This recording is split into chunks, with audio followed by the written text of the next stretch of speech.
Hello, welcome to Board Game Bonkers. I'm JC, and today we're going to take a look at the top 6 two-player board games.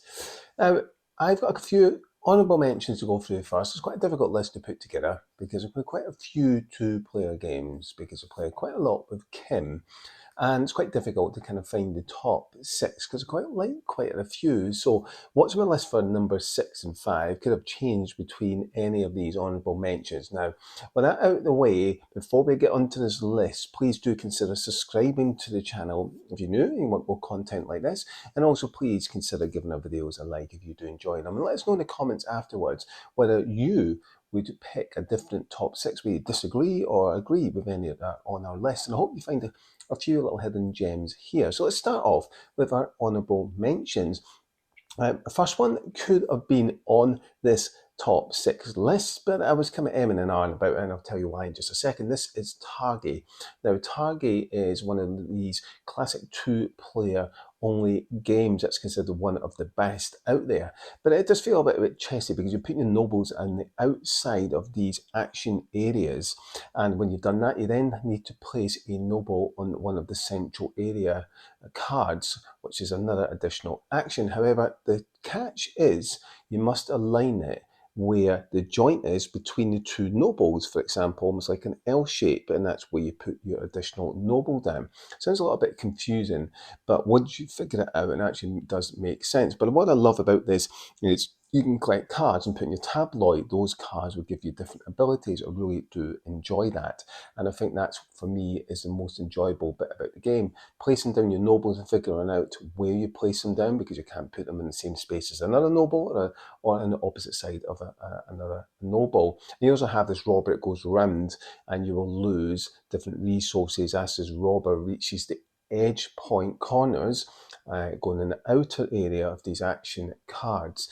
But I quite do enjoy it. Just not a fond fan of this chess-like working out where do I put my noble, where does it meet and join in this joint area with the L shape, and where does I put my noble. Can feel a bit chess-like as you're trying to figure out what other players want and trying to stop them getting certain action spaces. It is a good game, it just didn't quite reach my top 6. Next on my honourable mentions is the Air, Land and Sea Critters at War. Now there is a standard version of this, but I've got the Critters at War that's a little bit more fun. Now this is, you've got 3 different battle area cards laid out, and you're basically playing cards to try and compete in those battle areas to try and win and score that battle. It is a little bit kind of take that feeling, and there are different cards that give you different abilities. You place a card face down, for example, and then you'll reveal some cards. Some cards are placed face up, and certain cards give you different abilities and actions to do. For example, there might be a card that lets you swap one card from one arena to another arena. And it is quite quick and fairly smooth in how it plays, but it isn't exactly depth and deep within the strategy. It's more tactical and strategic, but it is quite a fun little small game. I do enjoy. Kim is not so fond in it, but I do enjoy it, and it is one is worth considering checking out. Next on my honourable mentions is Death Valley. I was considering putting this on my list because I do enjoy it. Small wallet type game, beautiful artwork, and simply you will be taking a card from a draw pile or cards that are laid out, and what you'll be doing is you'll be placing it into your scrapbook, and you have 2 rows. One row will score you points, the other won't score you points, but you have these actions. And trying to figure out which cards you place in which row, because you know certain ones will give you abilities, certain ones will give you and score you points. But the catch is, and the really cool thing is, you can go bust. So if you have, I think it's more than 3 symbols of the same type, then you will go bust, and anything that's in your scrap row, you will clear all those cards by the last one, and then you'll have to start all over again. So there's a little bit of push your luck as you're taking cards from the draw pile, then deciding, do I want another card? Because if it's the same type, I might lose my cards that are in my scrap area. I do enjoy it. It's a quick 15-20 minute game, 2-player own game. I really do enjoy it. I think the artwork's lovely. It feels a little bit more relaxing than other 2-player games. It's definitely one it's worth checking out, and you can take it with you because it's a small wallet game. So let's get to my top 6, starting with my number 6, and this is Glasgow. So Glasgow is kind of based on this Glasgow River, the Clyde. So what you're doing is you've got these action tiles that are laid in a circle, and you'll be placing your meeple on them, and then you'll be moving your meeple along. And what's great about this as a system where what you can take as many actions as you want, leading up to the point where you overtake your opponent's piece. So once you overtake their worker piece, then you will stop, and they will have their actions up to the point of when they overtake you. So you can go as far as you want in this rondelle system, and then you can carry out as many actions as you like up to the point when you overtake your opponents. And what you're trying to do is build buildings, and there's a shared grid system. And the way it works is you have different tiles and have an arrow be pointing to where you're sitting, so you know which building's owned by which player.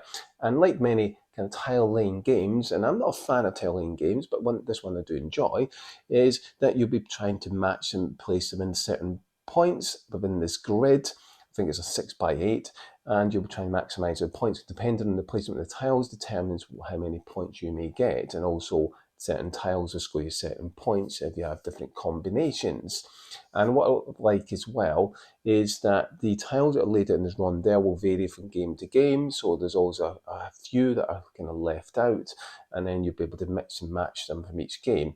There's a couple of places where you'll be collecting these building tiles. There's only 2 places you can collect them. So you're trying to work out, right, I need these resources to get this building, but I need to be careful because my opponent can take that building before me, or there's a space where you can scrap the building tiles that are laid out and put 2 new ones out.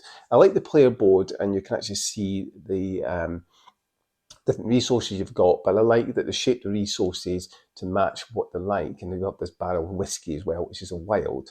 I do quite enjoy this, quite relaxing. It's not as point heavy as other 2-player tiling games or tiling games in general. This one feels a little bit more relaxing. As I said, I'm not a fan of tiling games. In fact, I don't like them, but this one I do enjoy.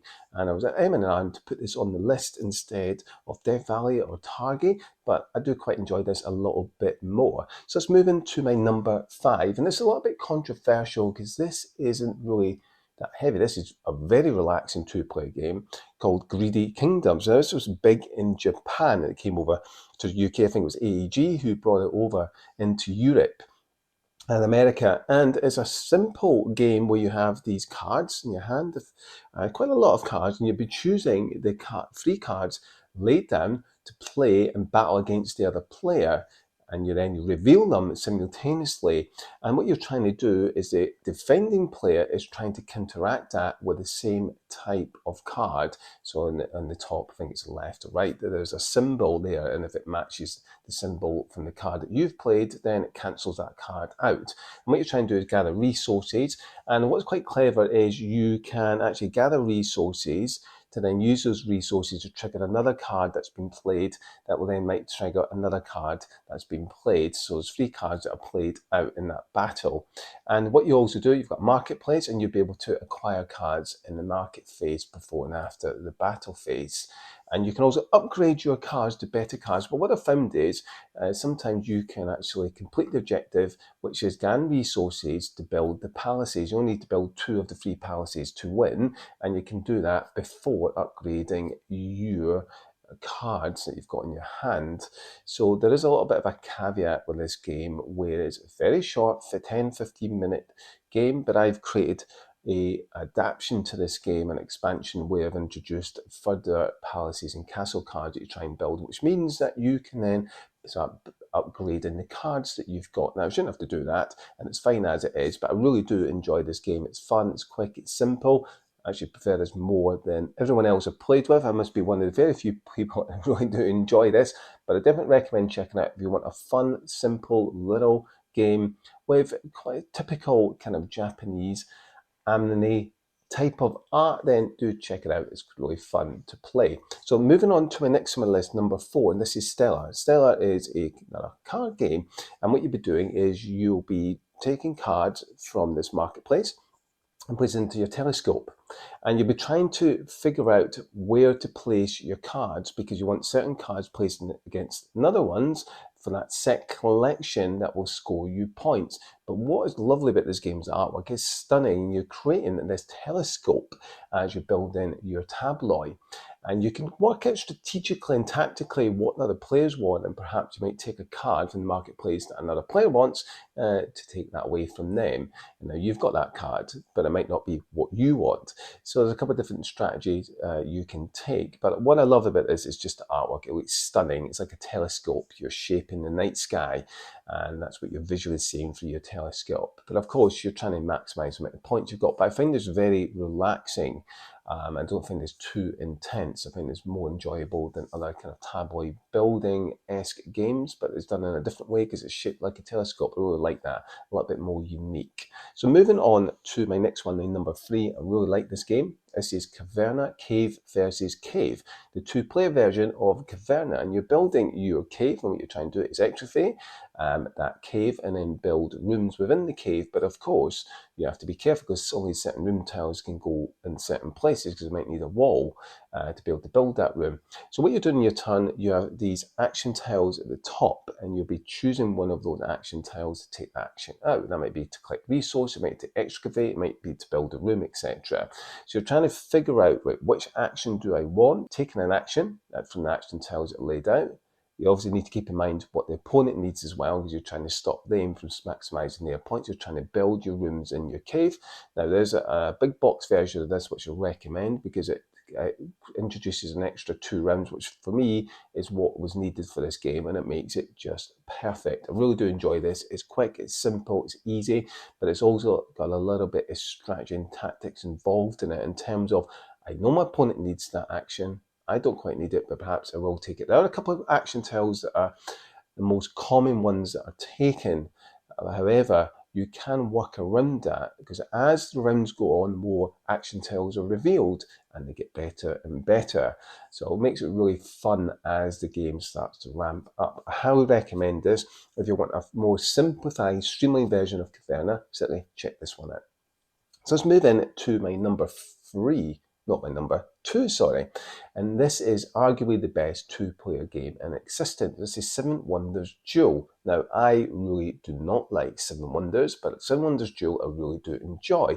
So you have cards that are laid out in this pyramid system, and what you'll be doing is that some of the cards are revealed and some of them are not revealed, and you'll be creating 3 different types of pyramids through 3 different areas. So on player's turn, you'll be taking a card that is available, i.e. one that's not covered up. But of course, you don't know what the other card that's covering up the revealed card will be because it's face down. So when you take the card that is face up and isn't covered by another card, you take that card. There's several different types. You have cards that score your points, cards that give you resources. So science symbols, for example, is you're trying to clear these cards and building wonders. Now, there's a draft phase at the start, so you'll be drafting these wonders. So one player will have more wonders than the other, and you'll be using resources to build the wonders. What's quite unique is that you'll be, when you take a card from the pyramid system, you'll have to tuck that card underneath your wonder, and as long as you've got the resources and other cards in your tableau, you'll be able to build that wonder, give you 1 off a bonus.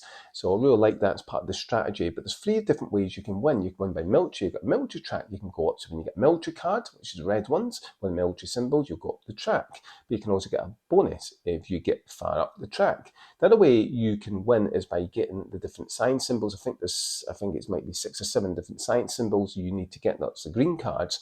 Or you can win by maximising the points. That's by getting the blue cards. And the more points you get at the end of the game, if the other 2 ways of winning, by through military or science, are not won, then you may win by the most points. I really like this game. It's got quite a bit of depth in it, and it takes a couple of plays to get used to how it works in terms of the pyramid system. So what you're trying to do is figure out what type of strategy I want to use. Do I want to go by military? Do I want to win by science? Perhaps I want to win by points, but you have to balance it sometimes because other players can see exactly what you want. So let's now move in to my number 1, my favourite 2-player game, and this is Ascension Eternal. So this is a 2-player version of Ascension. Absolutely adore this. A simple deck building game. So you will have this board with 6 different cards laid out. You have 2 different types. You have cards you will acquire, heroes, etc. And you have monsters you will try and defeat. And you'll have your own cards you'll be trying to build up in your typical deck building fashion, where you'll be having 5 cards in your hand, and you have cards that give you a value to be able to purchase cards, or you have attack cards to attack the monsters. And what you're trying to do is get gems. So certain cards will give you gems, and certain cards from the monsters will give you bonuses in the form of gems normally. So you're trying to acquire as many gems as possible. Once the pool of gems has run out, then that triggers the end of the game. But of course, cards you've built up in your deck build, you will acquire points through that way, because they will have a value normally at the bottom to indicate how many of those gems you will receive from having that card. You also have these compounds that you can build, and what they do, they be placed in front of you, and they will give you these bonuses. But of course, players can destroy those cards as well, so you have to be very mindful of that. Really quick, simple game. Plays in around about 45 minutes, maybe an hour, depending on how slow you want to go. But once you get used to it, it's really simple, and it's compatible with all the other Ascension games. You can kind of mix and match the games. Really compact box, so you can take it with you in your travels. Fun, simple. Yes, it can be a little bit generic with some of the characters come up, but there's enough variety in this game that makes it, 1, accessible, 2, gives it enough strategy depth to keep you interested and engaged, and 3, is foldable over all the others. I really do enjoy this, highly recommend this, fantastic 2-player game. Essentially, do check it out. So that brings us to the end of our top 6 2-player games. Now, I'm not saying these are the best ever invented or the best designed. That's what I think are the best and ones that I enjoy. But you might think differently. Let me know in the comments down below. Would you pick any of the honourable mentions over the ones that are my top 6? Do you have your favourite top 6 2-player games? Let me know in the comments down below. And I may do a video looking at the top board games, multiplayer board games that play best with 2 players. Let me know in the comments down below if you want me to cover that. If you haven't already done so, please do hit that subscribe button, give our videos a like. It is much appreciated, and thank you so much for those who have supported this channel since the start of it. But before I go, if you're around at the UK Games Expo this year in Birmingham, please do come and find me and check me out. I will be going as press, and I have a t-shirt which I will be wearing, so you'll be able to spot me. As you can see, we put together a logo that we've got designed, and you'll see that on our channel now. So please do come and find me. I'll wear that t-shirt. I'll be doing some video footage at the event. It'll be my first time there, so please do come and say hello, and I will come and join you and speak to you. And you want to play a game and join myself and the Hexy Beast, then please come and find me. Until next time, take care. This is Bonkers.